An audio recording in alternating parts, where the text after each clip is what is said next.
किसानों के दबाव में मोदी ने काले कानूनों को वापस लेने की घोषणा की है। आजादी के बाद ये दूसरा बड़ा आंदोलन है जिसमें 700 से अधिक किसानों ने जान की कुर्बानी दी है।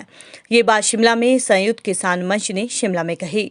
मंच ने साफ कर दिया है कि जब तक कानून को संसद में निरस्त नहीं किया जाता है और एमएसपी पर कानून नहीं बनता है तब तक आंदोलन जारी रहेगा।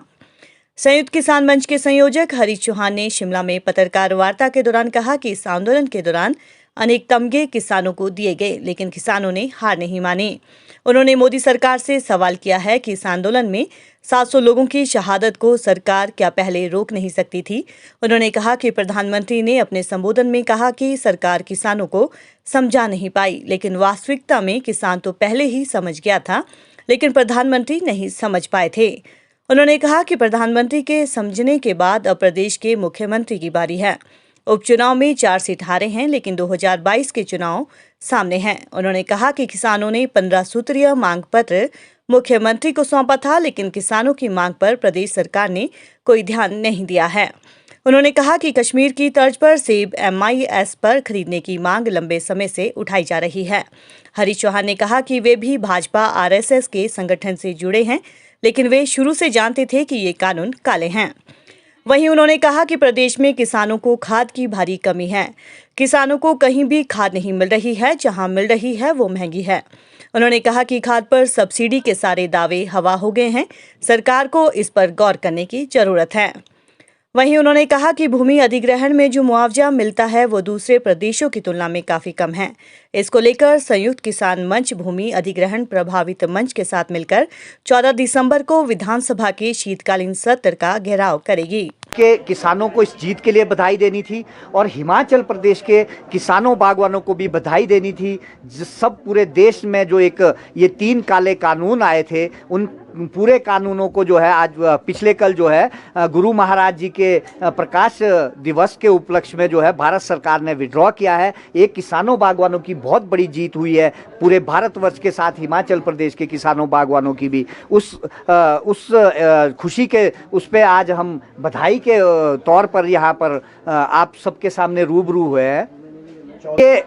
ये भूमि अधिग्रहण जो बिल जो हिमाचल प्रदेश में एक हमारा मंच बना है, यहाँ की जो भूमि है वो फैक्टर 1 के हिसाब से ली जाती है, जबकि हिमाचल प्रदेश सरकार ने जब अपना जो एक इनका संकल्प पत्र था उसमें 4 साल पहले कहा था कि जैसे ही यहाँ भारतीय जनता पार्टी की सरकार बनेगी हम लोग जो है इसको तुरंत लागू करेंगे, फैक्टर 2 से जो है यहाँ मुआवजा दिया जाएगा। लेकिन वो आज तक ना लागू हुआ और किसानों बागवानों की जो भूमि ली जाती है वो कौड़ियों के भाव ली जाती है। अभी तो वहाँ एयरपोर्ट भी बनना है जो हिमाचल प्रदेश की सबसे उपजाऊ भूमि मानी जाती है, वहां ड्रीम प्रोजेक्ट है आदरणीय मुख्यमंत्री महोदय का। लेकिन फैक्टर 1 से क्या हमारा किसान बागवान उसको बर्बाद करना है और अन्य पूरे राज्यों में जो सड़कें बननी है या और जो व्यवस्थाएं होनी है या डेवलपमेंट के काम होने हैं, क्या वो सस्ती जमीन उनसे हथिया कर की जाएगी? उसके लिए ये आंदोलन 14 तारीख को होने वाला है और संयुक्त किसान मंच भी उसमें एक भागीदारी बनने वाला है। उन भूमि अधिग्रहण मंच के साथ जो है खड़ा होने वाला। देखिए ऐसा है,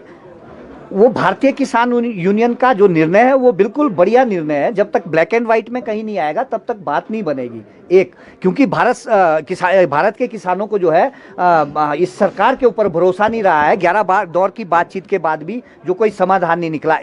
हिमाचल प्रदेश की जो बात आपने की, संयुक्त किसान मंच हिमाचल प्रदेश में MIS के लिए लड़ता रहेगा, MSP के लिए लड़ता रहेगा। क्योंकि हिमाचल प्रदेश में 2 तरह के एक वो है, MSP सभी उत्पादों के लिए और MIS जो है सेब के लिए कश्मीर के तर्ज पर। और हिमाचल सरकार के साथ तो लगातार लड़ते रहे, क्योंकि हमें तो अभी बुलाया भी नहीं है। वहां तो पहले ही 11 बार बुलाए और अब जो है ये कानून निरस्त भी कर लिए। लेकिन हिमाचल प्रदेश में तो सरकार ने 3 महीने से अभी तक बुलाने की भी कोशिश नहीं की है। खाद हिमाचल प्रदेश में जो है आजकल कोई भी, चाहे आलू की उपज है, चाहे आपकी गेहूं की उपज है, चाहे आपकी सेब की उपज है, चाहे सब्जियों की उपज है, हर जगह जो है आपको खाद की ज़रूरत पड़ती है, खासकर विंटर में। और इस वक्त इतनी किल्लत जो है खाद की आ रही है, मारो मार पड़ रही है। जैसे हम टीवी में आप लोगों के माध्यम से या पेपर में देखते थे कि मध्य प्रदेश में खाद की मार है या राजस्थान में, वो हालत हिमाचल प्रदेश की बनी हुई है। और ऊपर से जो रेट है वो बहुत महंगे हो गए, जिसके लिए कि कहा जा रहा था कि भाई 2400 की जो हमारी बोरी खाद की मिल रही थी 12-32-16 की, उसको हमने 1200 में 50% सब्सिडी दी। माननीय प्रधानमंत्री जी ने कहा था, लेकिन आज वो खाद कहीं नहीं मिल रही। और एक तो वो हिमफेड के माध्यम से नहीं मिलती, अब वो प्राइवेट उनकी जो सोसाइटीज है या उसके माध्यम से मिलती है, लेकिन कंट्रोल तो उसके ऊपर सरकार का ही है। वो कहीं नहीं मिल रही, 10-10, 5-5 कट्टे भी नहीं मिल रहे।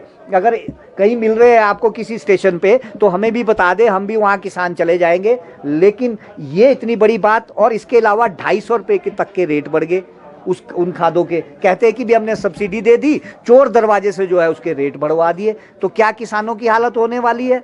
दवाइयों की हालत तो आप पहले ही उठा चुके हैं कि दवाइयां जो है बंद होगी, और सब्सिडी की दवाई जो 200-250 रुपये का डब्बा मिलता था उसके ऊपर कोई नियंत्रण नहीं है। 600-600, 800-800 का डब्बा मिल रहा है। स्प्रे जो है कर करके बागवान पागल है, वो नहीं पता कि असली है कि नकली है, और बाद में सारी बीमारियां फिर से बागवानों के खेतों में चली हुई है।